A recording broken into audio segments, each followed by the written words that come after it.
Been a long war here in Delta Base 344, and so far, it's been pretty even for both sides. But our soldiers are slowly getting worse every single day. They aren't eating properly, and they don't know enough about their bodies and how much they can handle. So we've decided to develop a new program to help these soldiers learn, and hopefully we can take the edge in this war. These are the Biology Chronicles.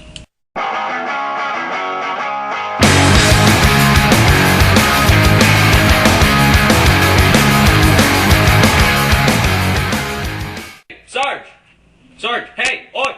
Listen now, Private. I've always wondered, how do our bodies make energy? Perhaps if we learned that, we could find the weakness and tire the enemy out. Well, Private, unless you cut off their food supply or get rid of their oxygen, that won't work. But I might as well teach you about what's known as cellular respiration. This is how the body creates ATP energy. Cellular respiration is split into 4 parts: glycolysis, pyruvate oxidation, Krebs cycle, and electron transport chain. To learn more about glycolysis, pyruvate oxidation, and the Krebs cycle, please visit these websites. Sarge, what are you talking about? I don't see anything. Never mind, Private. Now, I want you to pay attention carefully. I'll explain electron transport chain to you, but first, you must open your mind. Imagine we are in the mitochondria.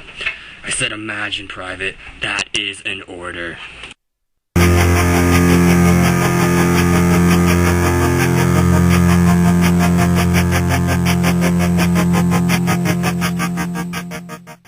Alright, Private, here we are in the mitochondria.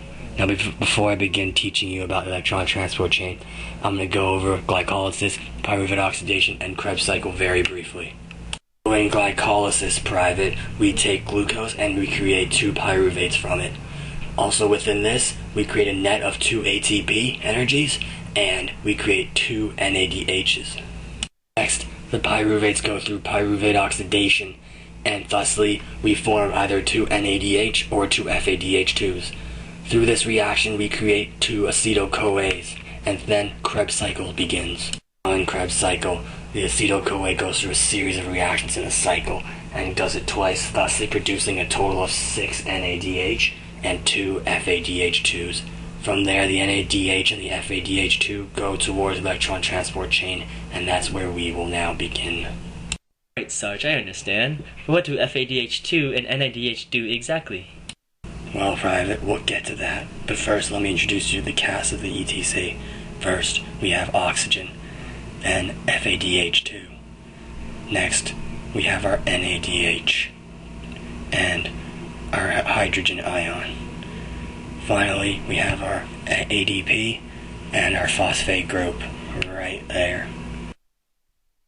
Basically, though, Private, what the NADH and the FADH2 do is that they're like the mailmen. They take these high-energy electrons and deliver them to their destination. So, let's start this up. You have 5 main structures that are important to your electron transport chain. Firstly, you have your NADH dehydrogenase, cytochrome Q, cytochrome BC complex, and your cytochrome oxidase. These are of increasing electronegativity from left to right. Finally, your very last structure is the ATP synthase. Remember that now, Private. Once again, to refresh your memory, we have your hydrogen ions, your NADH, FADH2, half oxygen molecule, and your ADP and phosphate group. Now, let's set this into action. Your NADH delivers the electron to the NADH dehydrogenase, and thus gets reduced to NAD+. The electron gets pulled from NADH dehydrogenase to cytochrome Q, then to cytochrome BC complex, and finally cytochrome oxidase. As it moves, it pulls a total of 3 hydrogen ions into the intermembrane space.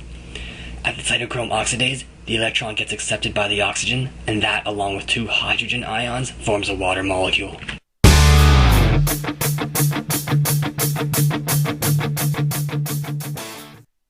Now, because there is always a higher concentration of hydrogen ions in the intermembrane space than the mitochondrial matrix, a hydrogen ion will be pushed from the area of higher concentration to the area of lower concentration through the ATP synthase. When this occurs, the ADP and phosphate group react and form ATP. Because the NADH moves a total of 3 hydrogen ions into the intermembrane space, one can conclude that theoretically, NADH therefore produces 3 ATP. Now on to FADH2. FADH2 delivers its electron to cytochrome Q, and thus the electron only pulls out a total of 2 hydrogen ions. Therefore, only 2 ATP are made from FADH2, so it is not as efficient. Now the MTNAD plus and FAD2 plus are recycled and sent back to the previous stages of cellular respiration to retrieve more electrons. The electron transport chain is an aerobic form of respiration and therefore depends on the oxygen to function. The oxygen is the acceptor for the electron, and without it, the electron stays within the chain. Therefore, the chain stops functioning, and all the NADH and FADH2 looking for a place to drop off their electrons can't. This means there are no free NAD plus or FAD2 plus to retrieve new electrons, and therefore little to no energy is being produced. That's where lactic fermentation comes in, but we'll save that for another day, Private. Well, there you have it, Private. Now you know the weakness of the electron transport chain. So let's use that knowledge and go out and win this war. Woo! Yeah! Let's do it! Woo! Praise Jeebus, Sarge! Look right behind you! Oh, you gotta be joking. Son of a...